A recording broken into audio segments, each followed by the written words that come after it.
Well, yesterday, GRF had their regular monthly meeting, and it ran for about 3.5 hours or so.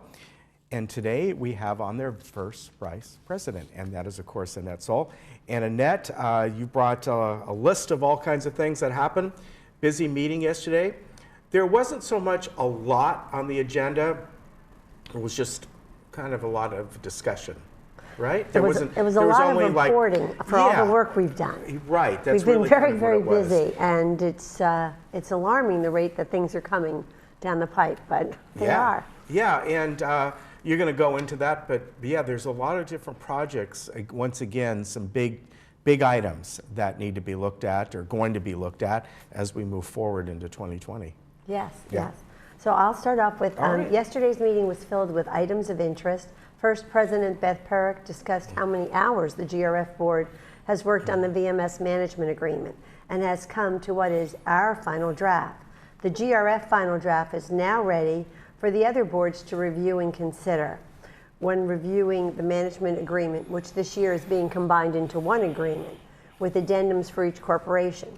Previously, the management agreement was 3 separate agreements. So Kelly Richardson, our GRF counsel, has been instrumental in assisting GRF with this task, which we're really pleased about. Then Director Judith Troutman, she presented the Disaster Preparedness Task Force update.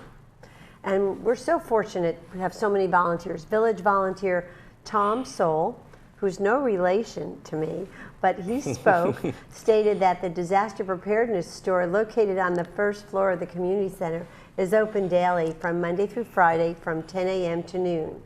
He showcased emergency survival items available for purchase. So he brought up this list, which was really incredible. And on this particular list, basically I think something residents should have on hand is the hot water heater hose for $7, enabling you to drain water from your hot water heater for use in a disaster.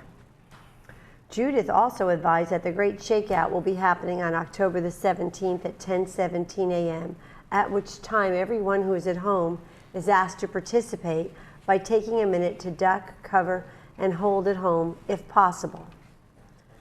And this is the list here. Yes, it is. Yeah, you know, yesterday he got up, and I wonder that too, if he's a relation to you. I know it wasn't your husband because your husband is out golfing probably, right? Because we've had him on talking about the golf club and all that. But anyway. Yes, but I don't know. They might go back and be related. We're going to do some ancestry looking there you go. There and you go. And then they went into, of course, on the back of this emergency survival items, they did the Red Cross Disaster First Aid Kit, extra items for your survival bag, suggestions below, and things for you to consider if you have pets or on special medications. So this was really a good handout, and it is available from Monday through Friday, 10 to 12, in the Disaster Preparedness Office. Okay, very good. Next, CEO Jeff Parker commented on the difficulties staff has encountered before securing fire insurance for the village. The policy expired September 30th. October 1st is a renewal date for both fire and casualty. And the fire insurance brokers went out to over 120 insurance companies nationally and internationally before securing the required fire coverage now in place. And casualty insurance was also difficult to secure, but not as difficult. You know, with all of the fires in California and all of the hurricanes like Dorian in Florida, the Bahamas, it's just, it's been a bad year if you're in the insurance business. Yeah, that's true. You know? During the 2020 budget process, our CFO, Betty Parker, addressed this issue on insurance, stating that 30% more was set aside, forecasting insurance premium increases. Jeff and Betty will be addressing actual insurance costs this month at another meeting. They came, at the monthly meeting for GRF, they were just so proud, and we were too, that they had secured it, it was written, and it was in place starting October 1. So all of us, it was a deep sigh of relief. Yeah, big accomplishment. Then COO Siobhan Foster included some fun weekend happenings in her report, so I think we need some lightness, so I want to tell you what's going on. The steak dinner will be on Thursday, October 3rd at 5:30 in Clubhouse 1. The Village Bazaar occurs October 5th at 10 a.m. in Clubhouse 5. And the Harvest Hoedown occurs October 5th from 4 to 7 at the Equestrian Center with the country band called the Silverados. And there'll be a dance, they'll be dancing there too. I think they'll give some lessons on the electric slide. The Tri-Tip Man Food Truck will be there for food purchases, beer and wine for donation, and a bounce house for children. So I think that'll be a wonderful time for family and extended family. The Rock and Roll Legends show October 5th at the PAC. It's part of the Celebrity Series, and the shows are 6 to 8:30 p.m. And as you could tell, there's 3 events on Saturday alone. There's a lot happening this weekend.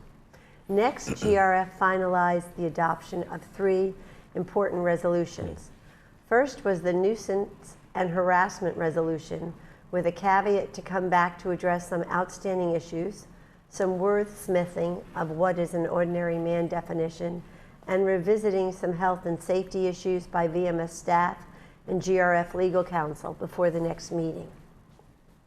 And secondly, GRF amended the facility use policy to comply with Civil Code Section 4515, which was enacted January the 1st of 2018. Okay. That has to do with political use of our facilities.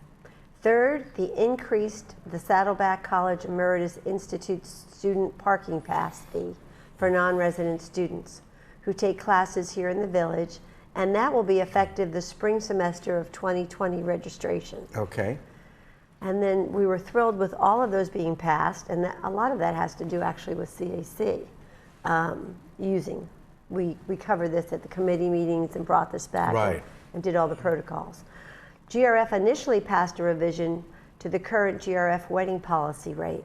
GRF resident rate will now be for resident weddings only.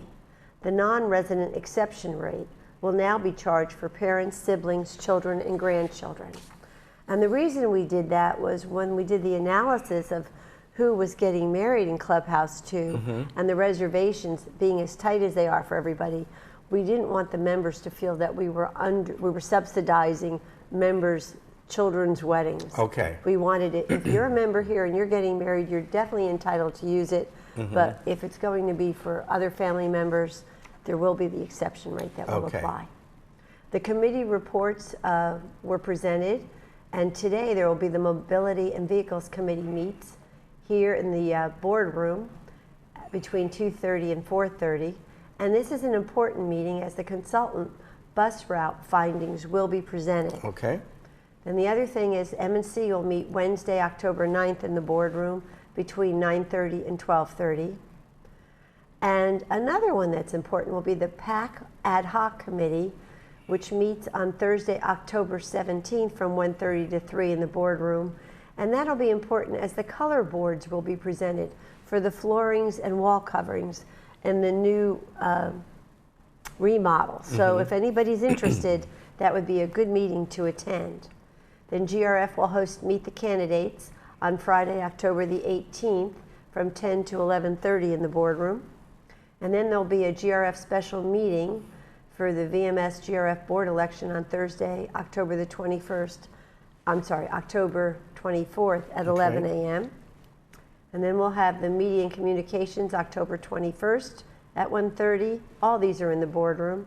Finance Committee meets October 23rd, 1:30 to 4.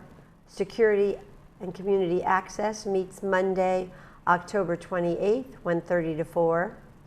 And the GRF M&V, which is committee, has a special meeting on Tuesday, October the 29th from 1:30 to 3:30. And of course, our next GRF board meeting will be Tuesday, November 5th, 9:30 in the boardroom. And the next CAC meeting, which I chair, will meet on Thursday, November the 14th in the boardroom. Okay. So there you have it. Lots going on. There is a lot going on, and this is a very busy time of year for all the boards because of the elections and the Meet the Candidates and the setting of the new boards and the budgets. Yeah, it is a lot, for sure. Well, thank you very much for coming on. We appreciate it. I know we'll see you again. It's always a pleasure. All right. You Thank take you. care. All right. Bye-bye, Annette. We'll be Goodbye. right back.